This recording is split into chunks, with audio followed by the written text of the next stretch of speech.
And of course, there's a lot to break down in this forecast, but you did just recently take a trip last week and you stopped by Fort Myers Beach, where we know just a little over a year ago, Hurricane Ian did some extensive damage. What did you see there? It's amazing. Having seen the aftermath of hurricanes, Michael, for example, Mexico Beach, I know what it looks like, but when you see it in person, it's something else. So Fort Myers Beach, you have the north end of the island, the south end of the island. The surge here was about 12 to 14 feet. Southward, it was more like 8 to 10 feet. So let me show you 13 months after the storm, some of the pictures. I mean, that looks like it just happened. Yeah. 13 months later, and that house has not been touched.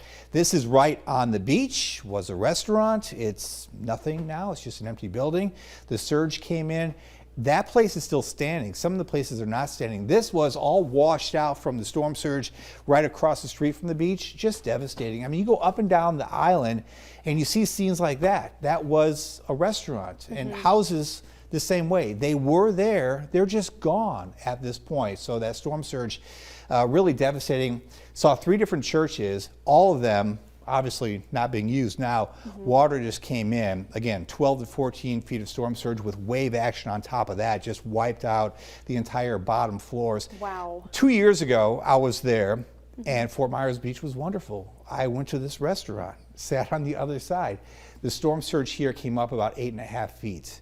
Wow. Just incredible. So on that same trip 2 years ago, I took this picture. This is Times Square, the north side of the island, bustling with people. I mean, it was just active. And this is a flower pot here. That's the same area, and everything is gone. Wow. I mean, it's just temporary stuff is set up. So the power of weather, even though you've seen it, it's still something to be reminded of. You look at it in person and it's just like, wow, we really have to respect the weather, pay attention to the forecast, especially during hurricane season. Of course, and like, I mean, in this picture you see, just looks completely wiped out from that before and after. Real quick, you know, you have family in Fort Myers. What's their optimism like when it comes to rebuilding? It's a challenge. My in-laws live in a condo unit, not this one, but one nearby.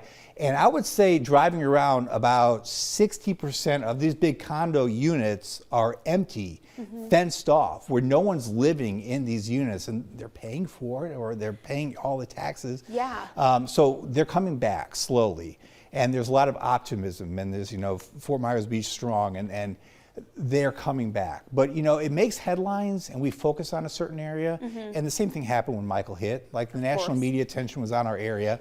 And then a couple days pass and everyone kind of forgets about what happened.